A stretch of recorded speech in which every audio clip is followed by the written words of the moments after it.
gitu. Nah, kemudian selain monitoring itu, sejak tahun mungkin di era kalau di Indonesia itu sudah masuk sejak tahun 2010-an gitu kan. Itu ada istilah BIM atau Building Information Modeling. Jadi semua desain itu dipadukan dalam satu model supaya mempermudah dalam monitoring dan koordinasi gitu. Nah, ini dipelajari di BIM. Namanya BIM itu bidangnya manajemen konstruksi. Jadi model gedungnya, model konstruksinya, model strukturnya, model arsitekturalnya, model pipingnya, model pondasinya, tahapan galian, penjadwalan, dan lain sebagainya, semuanya itu dimodelkan dalam satu software. Software BIM ini itu ada banyak macamnya, ada Revit, ada Tekla, ada Archicad. Jadi banyak, Dek. Jadi ada beberapa software atau satu bidang sendiri yang bicara tentang BIM ini. Nah, ini bidangnya manajemen juga. Ini menarik. Ini salah satu yang sedang dikembangkan di Teknik Sipil UI. Di luar sana, alumni dari Teknik Sipil UI sudah dikenal, sudah harus kenal BIM gitu. Jadi salah satu aspek yang dipertimbangkan oleh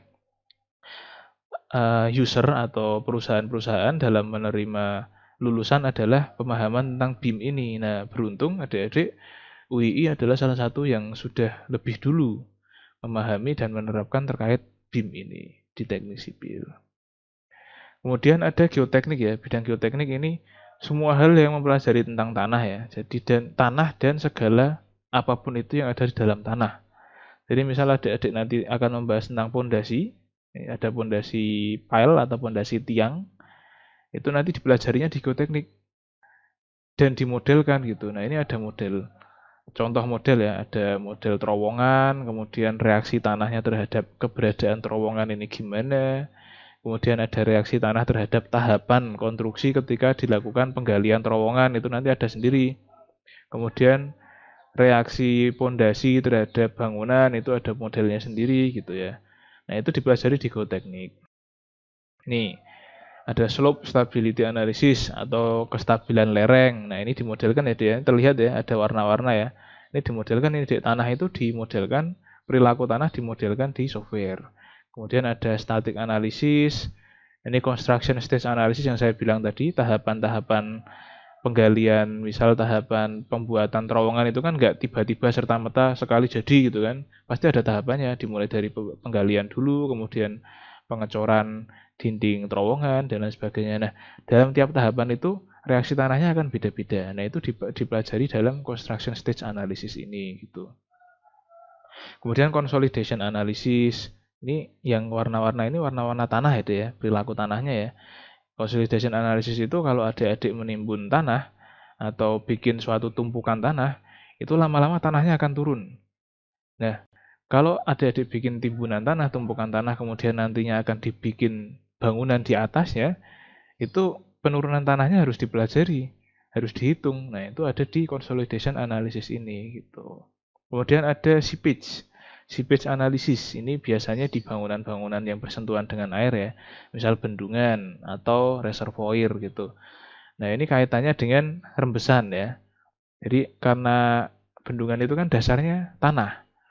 Jadi seberapa air itu nanti akan terserap dalam tanah gitu. Itu dihitung semua gitu.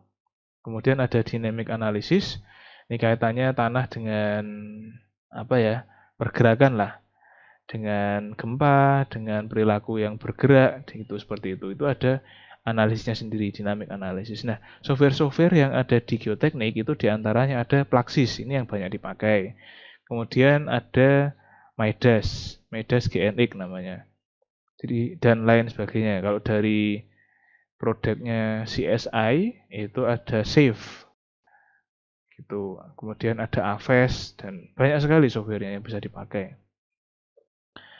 Kemudian dari bidang hidro itu ini segala hal terkait dengan air ya. Ini contoh software untuk analisis pengelolaan sungai, saluran.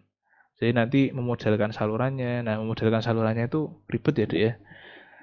Kalau adik-adik bisa bayangkan ya, namanya sungai, sungai yang dari alam, yang terbentuk oleh alam, itu kan per meter alirannya itu penampangnya kan beda-beda ya.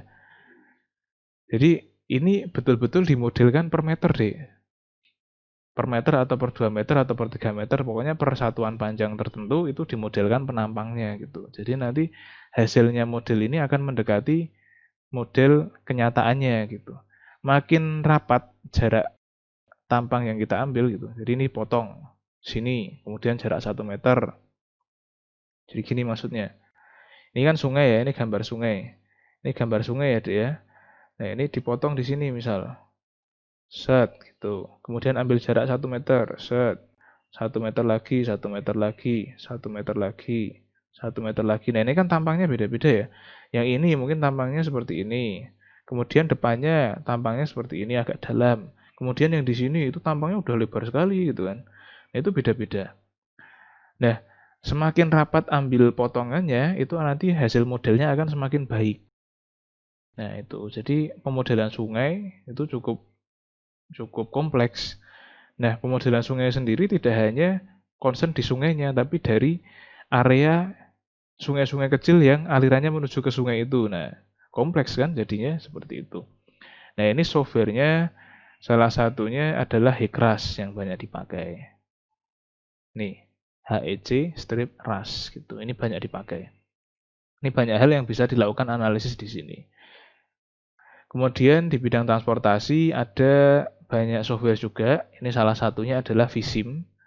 PTV Visim ini bisa untuk simulasi ya, simulasi jalan raya. Jadi kalau kita modelkan jalan raya, terus kita simulasikan lampu lalu lintasnya per berapa detik, terus arusnya seperti apa, perilaku pengendaranya seperti apa, itu nanti bisa tercermin di sini. Menarik ini softwarenya. Ini nanti dipelajari di transportasi gitu. Kemudian di bidang lingkungan ini belum banyak softwarenya, Dik.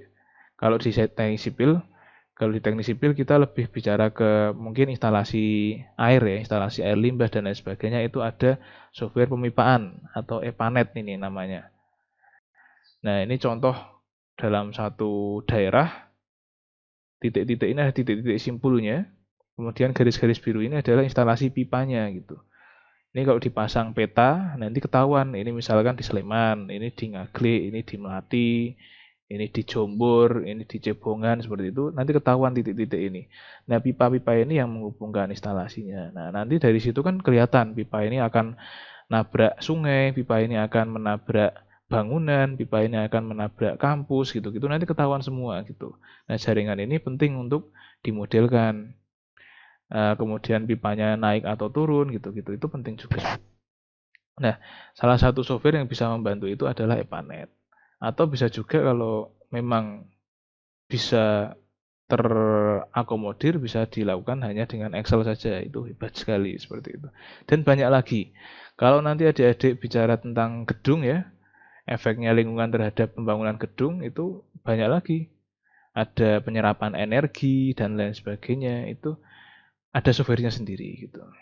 Jadi serapan energinya matahari ke gedung itu berapa, itu aspek lingkungan juga.